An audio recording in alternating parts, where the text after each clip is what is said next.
ഞാൻ ഈ IQ 15R first time കയ്യിലെടുത്തപ്പോൾ ഞാൻ മനസ്സിലാക്കിയ ഒരു കാര്യം എന്താണെന്നറിയാം. യെസ്, ഐക്യൂടെ ഫോണാണ്, സോ പെർഫോമൻസ് ഉണ്ട്, ഏറ്റവും ബെസ്റ്റ് സ്പെക്സ് ഉണ്ട്, അത് ഞാൻ പറയാതെ തന്നെ നിങ്ങൾക്ക് അറിയാം. പക്ഷേ പൊതുവെ വരാറുള്ള ഗെയിമിംഗ് അല്ലെങ്കിൽ പെർഫോമൻസ് ഫോൺസ് ഭയങ്കര വലിയ സൈസുള്ള ഫോൺസ് ആയിരിക്കും, നല്ല ബൾക്കി നല്ല തിക്കുള്ള ഫോൺസ് ആയിരിക്കും. പക്ഷേ ഇത്തവണ ഐക്യു ഒന്ന് മാറ്റി പിടിച്ചിട്ടുണ്ട്. 6.59 ഇഞ്ചാണ് ഇതിന്റെ ഡിസ്പ്ലേ സൈസ്. അതായത് ഒരു കോമ്പാക്ട് ഫോൺ പോലെ തീരെ ചെറുതുമല്ല, അതേ സമയത്ത് വലിയ സൈസ് ഉള്ള ഒരു ഗെയിമിംഗ് ഫോണും അല്ല. ഈ രണ്ടിന്റെ നടുക്കുള്ള ഒരു പെർഫെക്റ്റ് സൈസിലാണ് വരുന്നത്. ഫോർ എക്സാമ്പിൾ, നമ്മൾ ചായ കുടിച്ചുകൊണ്ട് ഇങ്ങനെ ഉപയോഗിച്ചുകൊണ്ടിരിക്കുകയാണെങ്കിൽ നമുക്ക് ഒറ്റ കൈ കൊണ്ട് തന്നെ കണ്ടില്ലേ ഈസിലി തം ഫിംഗർ താഴേന്ന് മുകളിലേക്ക് ഈസിലി എത്തുന്നുണ്ട്.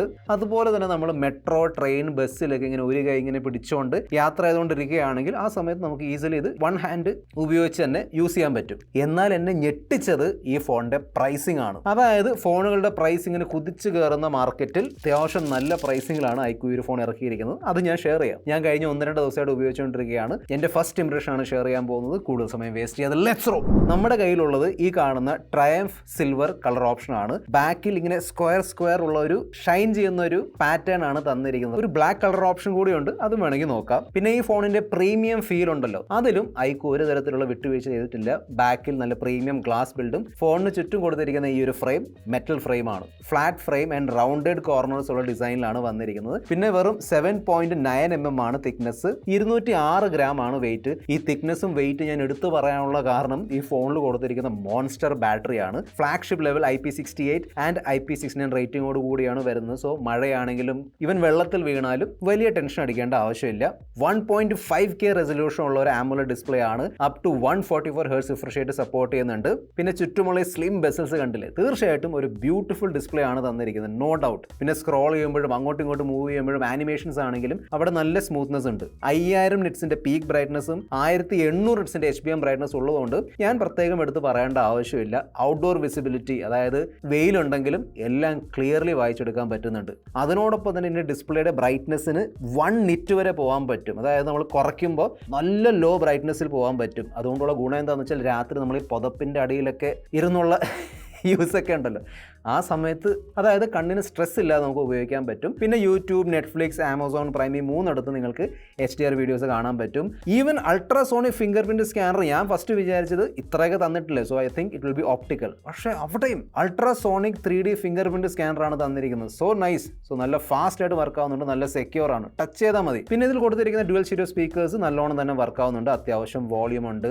ഫോണിന്റെ പ്രൈസ് വെച്ച് നോക്കുമ്പോൾ സ്പീക്കർ ക്വാളിറ്റി ഈസ് നൈസ്. എന്നാൽ ഈ ഫോണിന്റെ ഹൈലൈറ്റ് ഇതിൽ കൊടുത്തിരിക്കുന്ന ചിപ്സെറ്റും പെർഫോമൻസ് ആണ്. ക്വാൾകോമിന്റെ പവർഫുൾ സ്നാപ്ഡ്രാഗൺ 8 Gen 5 ചിപ്സെറ്റുമായാണ് ഈ ഒരു ഫോൺ വരുന്നത്. ഈസിലി 3 മില്യന്റെ മേലുള്ള ANTUTU സ്കോർ കിട്ടുന്നുണ്ട്. ഫ്ലാഗ്ഷിപ്പ് ലെവൽ, അതായത് മാർക്കറ്റിൽ കിട്ടുന്ന ഏറ്റവും fast LPDDR5X ultra Ram and UFS 4.1 storage ആണ് തന്നിരിക്കുന്നത്.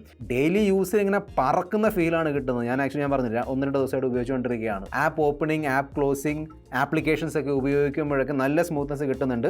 ഗെയിമിങ്ങിനെ കുറിച്ച് സംസാരിക്കുമ്പോൾ BGMI out of the box ultra extreme കിട്ടുന്നുണ്ട്. സോ 120 FPS നിങ്ങൾക്ക് ഈസിലി കളിക്കാൻ പറ്റും. എന്നാൽ ഈ ഫോണിൽ കൊടുത്തിരിക്കുന്ന Q2 സൂപ്പർ കമ്പ്യൂട്ടിംഗ് ചിപ്പ് ഉണ്ടല്ലോ, അത് ഉപയോഗിച്ച് നമുക്ക് വേണമെങ്കിൽ ആ FPS ബൂസ്റ്റ് ചെയ്ത് ഇതാ കണ്ടില്ലേ 144 FPS വരെ കൊണ്ടുപോകാൻ പറ്റും. അവിടെ നല്ല സ്മൂത്ത്നെസ് കിട്ടുന്നുണ്ട്. നമ്മൾ ഈ ലെഫ്റ്റിൽ നിന്ന് ഇങ്ങനെ സ്വൈപ്പ് ചെയ്യുമ്പോൾ വരുന്ന ഗെയിം ബാർ ഉണ്ടല്ലോ, അവിടെ ഒരു പ്രത്യേക Q ചിപ്പ് സോൺ ഉണ്ട്. അവിടെ നമുക്ക് വേണമെങ്കിൽ നമ്മൾ കളിച്ചുകൊണ്ടിരിക്കുന്ന ഗെയിം സൂപ്പർ റെസൊല്യൂഷൻ ആക്കാൻ പറ്റും, സൂപ്പർ ഫ്രെയിം റേറ്റ് ആക്കാൻ പറ്റും, മോൺസ്റ്റർ മോഡലൊക്കെ ഇടാൻ പറ്റും. സോ ഗെയിമിങ്ങിന്റെ പോയിന്റ് ഓഫ് വ്യൂ നോക്കുകയാണെങ്കിൽ, പ്രത്യേകിച്ചും BGMI ഒക്കെ ആണെങ്കിൽ ഒരു ടെൻഷൻ വേണ്ട, നല്ല സ്മൂത്ത് ഗെയിം പ്ലേ ആണ് കിട്ടുന്നത്. കോൾ ഓഫ് ഡ്യൂട്ടിയിലും 120 FPSന്റെ സപ്പോർട്ട് ഉണ്ട്. അതും നമുക്ക് വേണമെങ്കിൽ ഈ Q ചിപ്പ് സോൺ ഉപയോഗിച്ച് 144 FPS വരെ പുഷ് ചെയ്യാൻ പറ്റും. ഗെൻഷിൻ ഇമ്പാക്ട് ഞാൻ ടെസ്റ്റ് ചെയ്ത് നോക്കിയിട്ടുണ്ടായിരുന്നു, അതും നല്ല സ്മൂത്ത് ആയിട്ട് തന്നെ റൺ ആവുന്നുണ്ട്. ഓക്കെ, ഞാൻ കഴിഞ്ഞ 1-2 ദിവസമായിട്ട് ടെസ്റ്റ് ചെയ്തുകൊണ്ടിരിക്കുകയാണ്. അങ്ങനെ അനാവശ്യമായിട്ടുള്ള ഹീറ്റിംഗ് കാര്യങ്ങളൊന്നും ഞാൻ നോട്ടീസ് ചെയ്തില്ല. തീർച്ചയായിട്ടും നമ്മൾ കുറേ നേരം കുത്തിയിരുന്ന് കളിക്കുമ്പോൾ ചെറിയൊരു ഇളം ചൂട്, വാംത്ത് എന്തായാലും ഫീൽ ആവും. പക്ഷേ അത് ഓവർ ഹീറ്റിംഗിലേക്ക് പോകുന്നില്ല. അതിനുള്ള കാരണമായിരിക്കും ഇതിൽ കൊടുത്തിരിക്കുന്ന 6.5K vapour chamber cooling system. Network enhancement chip കൊടുത്തിട്ടുണ്ട്. സോ നമുക്ക് ലോ സിഗ്നൽ ഉള്ള സ്ഥലങ്ങളിലും സ്റ്റഡി ഗെയിമിംഗ് ചെയ്യാൻ പറ്റും. 3200 ഹെർട്സിന്റെ ഇൻസ്റ്റന്റ് ടച്ച് സാമ്പിളിംഗ് വരുന്നുണ്ട്. ടച്ച് സാമ്പിളിംഗ് എന്ന് പറയുമ്പോൾ നമുക്ക് തൊടുമ്പ് കിട്ടുന്ന ഒരു, നമ്മൾ അങ്ങോട്ടും ഇങ്ങോട്ട് ഗെയിം കളിക്കുമ്പോൾ സ്വൈപ്പ് ചെയ്യില്ല, അല്ലെങ്കിൽ നമ്മൾ ഈ ഫയർ ചെയ്യാൻ വേണ്ടി ബട്ടൺ പ്രസ് ചെയ്യില്ല, ആ കിട്ടുന്ന റെസ്പോൺസ് അതും നല്ല ഹൈ ആണ്. പിന്നെ ബൈപാസ് ചാർജിങ് സപ്പോർട്ട് ചെയ്യുന്നുണ്ട്. അതായത് ചാർജ് കുറഞ്ഞിരിക്കുകയാണെങ്കിൽ നിങ്ങൾക്ക് ഈ ഫോൺ ചാർജിൽ കുത്തി വെച്ചുകൊണ്ട് ഗെയിമിംഗ് ചെയ്യാൻ പറ്റും. ഈ ഫോൺ വരുന്ന സെഗ്മെന്റിലെ 7600 mAh ബാറ്ററിയുമായി വരുന്ന സ്ലിമ്മസ്റ്റ് ഫോൺ കൂടിയാണ് ഐക്യു 15R. സിലിക്കൺ കാർബൺ ബാറ്ററിയാണ്. സോ ബാറ്ററി നിൽക്കും എന്ന് ഞാൻ പറയേണ്ട ആവശ്യമില്ലല്ലോ. ഈസിലി ഒരു ദിവസത്തിന് അപ്പുറത്തേക്കുള്ള ബാറ്ററി കിട്ടുന്നുണ്ട്. ഈവൻ ഹെവി ഗെയിമിംഗ് ആണെങ്കിലും. ഇനി നോർമൽ മോഡറേറ്റ് യൂസ് ഒക്കെ ആണെങ്കിൽ ഈസിലി 1.5 ദിവസത്തെ ബാറ്ററി ബാക്കപ്പ് കിട്ടും. അതായത് ഓഫീസിലുള്ള മീറ്റിംഗ് അറ്റൻഡ് ചെയ്യാൻ വേണ്ടിയാണെങ്കിലും ഈവൻ TV സീരീസ് മൂവീസ് ഒക്കെ കാണുമ്പോഴും ഇൻസ്റ്റാഗ്രാമിൽ റീൽസ് സ്ക്രോൾ ചെയ്യാൻ വേണ്ടിയൊക്കെ നല്ലതാണ്. അതായത് ഞാൻ ഇതൊക്കെ ചെയ്തപ്പോൾ ബാറ്ററി പെട്ടെന്ന് കുറയുന്നു, ഫാസ്റ്റ് ആയിട്ട് ഡ്രോപ്പ് ആവുന്നു, അങ്ങനത്തെ ഒരു തരത്തിലുള്ള പ്രോബ്ലം എൻ്റെ ഫസ്റ്റ് യൂസിൽ ഞാൻ നോട്ടീസ് ചെയ്തില്ല ആക്ച്വലി. പിന്നെ 100 വാട്ടിൻ്റെ സൂപ്പർ ഫാസ്റ്റ് ചാർജിങ് സപ്പോർട്ട് ചെയ്യുന്നുണ്ട്. ബോക്സിൽ ഈ പറയുന്ന 100 വാട്ട് ചാർജർ കിട്ടുന്നുമുണ്ട്. നമ്മൾ പലപ്പോഴും അത് എടുത്ത് പറയാറില്ല, പക്ഷേ it's a pretty big thing ബോക്സിൽ ചാർജർ വരുന്നത്. സോ ബാറ്ററി ആൻഡ് ചാർജിങ്ങിൻ്റെ പോയിന്റ് ഓഫ് വ്യൂന്ന് എനിക്കൊരു കംപ്ലൈൻറ്റും ഇല്ല. പ്രത്യേകിച്ചും ഈ ഫോൺ കയ്യിലെടുത്ത് നടക്കുമ്പോൾ ഇത്രയും വലിയൊരു ബാറ്ററി ഉള്ള ഒരു ഫോണാണെന്ന് നമുക്ക് തോന്നുമല്ലോ. Okay, so that is nice. Out of the box latest OriginOS 6 ആണ് കൊടുത്തിരിക്കുന്നത്. 4 വർഷത്തേക്കുള്ള ആൻഡ്രോയിഡ് അപ്ഡേറ്റിന്റെ പ്രോമിസ്. പിന്നെ ഞാൻ പല വീഡിയോസിലും പറഞ്ഞിട്ടുണ്ട്, ഈ ഫൺ ടച്ച് OS മാറിയിട്ട് ഒറിജിനോയ്സ് ആയതുകൊണ്ട് ഒരു മോഡേൺ ടച്ച് കിട്ടുന്നുണ്ട്. ഫൺ ടച്ച് OSൽ ആ പഴഞ്ചൻ ലുക്ക് കാര്യങ്ങളൊക്കെ ആയിരുന്നു, അതെല്ലാം മാറിയിട്ട് ഇപ്പം ഒരു മോഡേൺ ടച്ച് വന്നിട്ടുണ്ട്. ഫോർ എക്സാമ്പിൾ ഇത് ഒറിജിൻ ഐലൻഡ് സപ്പോർട്ട് ചെയ്യുന്നുണ്ട്. ബേസിക്കലി നമ്മുടെ ലൈവ് ആക്ടിവിറ്റീസ് ട്രാക്ക് ചെയ്യാൻ വേണ്ടിയുള്ള ഒരു ഫീച്ചറാണ്. അതിനോടൊപ്പം തന്നെ ഈ ഫോണിൽ ഇൻബിൽട്ട് ആയിട്ട് വിവോയുടെ ഓഫീസ് കിറ്റും വരുന്നുണ്ട്. സെറ്റിംഗ്സിൽ കയറിയാൽ കണ്ടില്ലേ, ഇതാണ് ബേസിക്കലി ഓഫീസ് കിറ്റിന്റെ ഫീച്ചർ. അതായത് നമുക്ക് വേണമെങ്കിൽ ഈ ഒരു ഫോൺ PC-യുമായിട്ടും ഈവൻ മാക്ബുക്കുമായിട്ടും കണക്ട് ചെയ്യാൻ പറ്റും, വയർലെസ്ലി കണക്ട് ചെയ്യാൻ പറ്റും, ഈവൻ ഐഫോണുമായിട്ടും കണക്ട് ചെയ്യാൻ പറ്റും. അതിനുശേഷം അങ്ങോട്ടും ഇങ്ങോട്ടും ഫോൺ ട്രാൻസ്ഫർ ചെയ്യുക, ഈ ഫോൺ മിറർ ചെയ്യുന്ന പരിപാടികളൊക്കെ നമുക്ക്, അതായത് പ്രൊഡക്ടിവിറ്റി ബേസ് ചെയ്തിട്ടുള്ള പരിപാടികളൊക്കെ നമുക്ക് ഈ ഫോൺ വെച്ച് ചെയ്യാൻ പറ്റും. ഈവൻ 1 ടാപ്പ് ട്രാൻസ്ഫറിന്റെ ഓപ്ഷൻ കൊടുത്തിട്ടുണ്ട്. അതായത് ഒരൊറ്റ ടാപ്പിൽ നമുക്ക് ഫയലുകൾ ഐഫോണിലേക്കൊക്കെ ട്രാൻസ്ഫർ ചെയ്യാൻ പറ്റും. AI ഫീച്ചേഴ്സ് നോക്കുകയാണെങ്കിൽ ഫോർ എക്സാമ്പിൾ നോട്ട്സ് ആപ്ലിക്കേഷൻ നമുക്കിപ്പോൾ വേണമെങ്കിൽ AI റൈറ്റിംഗ് ചെയ്യാൻ പറ്റും, കോണ്ടന്റ് ക്രിയേറ്റ് ചെയ്യാൻ പറ്റും, ടെക്സ്റ്റ് സമറൈസ് ചെയ്യാൻ പറ്റും, ഗ്രാമർ കറക്റ്റ് ചെയ്ത് തരും. അതുപോലെ തന്നെ AI ക്യാപ്ഷൻ്റെ ഫീച്ചർ ഉണ്ട്. അതായത് റിയൽ ടൈം ബേസിസിൽ നമുക്ക് ക്യാപ്ഷൻസ് എഴുതി കാണിക്കും. അതൊരു മീറ്റിംഗ് ആണെങ്കിലും വീഡിയോ ആണെങ്കിലും. പിന്നെ ഓബ്വിയസ്ലി സർക്കിൾ ടു സെർച്ചും ഗൂഗിൾ ജെമിനിക്ക് വേണ്ടിയുള്ള സപ്പോർട്ടൊക്കെ ഇവിടെ വരുന്നുണ്ട്. സോ ഒരു പെർഫോമൻസ് ഉള്ള ഒരു ഫോൺ ആണെങ്കിലും നമ്മുടെ പ്രൊഡക്ടിവിറ്റി കാര്യങ്ങളൊക്കെ iQOO 15R ഉൾപ്പെടുത്തിയിട്ടുണ്ട്.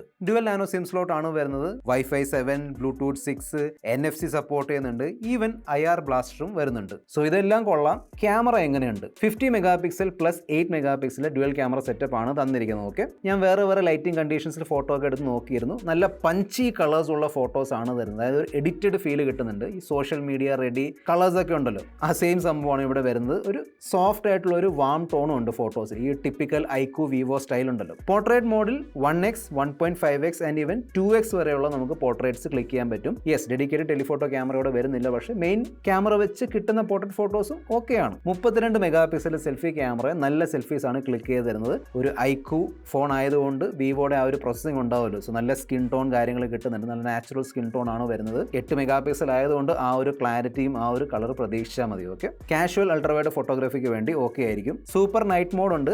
അത് വെച്ച് എടുത്തിരിക്കുന്ന നൈറ്റ് ഫോട്ടോസ് ഞാൻ ഷെയർ ചെയ്യാം. ഗ്രെയിൻസ് ഒക്കെ കുറവാണ്. ഞാൻ ഹ്യൂമൻ സബ്ജക്റ്റിന്റെ നൈറ്റ് ഫോട്ടോസും ഷെയർ ചെയ്യുന്നുണ്ട്. സൂം ചെയ്യുമ്പോൾ ചെറിയ രീതിയിലുള്ള സോഫ്റ്റ്നെസ് കയറി വരുന്നുണ്ട്. മെയിൻ ക്യാമറ എന്തായാലും 4K 60fps എടുക്കുന്നുണ്ട്. അത് സ്റ്റേബിൾ ആയിട്ട് തന്നെ എടുക്കുന്നുണ്ട്, വലിയ കുഴപ്പമൊന്നുമില്ല. ഇതിന്റെ സെൽഫി ക്യാമറയും 4K 60fps സപ്പോർട്ട് ചെയ്യുന്നുണ്ട്. പ്ലസ് അവിടെയും സ്റ്റെബിലിറ്റി കൊടുത്തിട്ടുണ്ട്. ക്യാമറ ബേസ്ഡ് AI ഫീച്ചേഴ്സ് നോക്കുകയാണെങ്കിൽ മാജിക് മൂവിന്റെ ഫീച്ചർ ഉണ്ട്. അതായത് നമുക്ക് കട്ടൗട്ട് കാര്യങ്ങളൊക്കെ എടുക്കാൻ പറ്റും. ഇമേജ് എക്സ്പാൻഡർ ഉണ്ട്, ഓബ്ജക്റ്റ് ഇറേസർ ഉണ്ട്.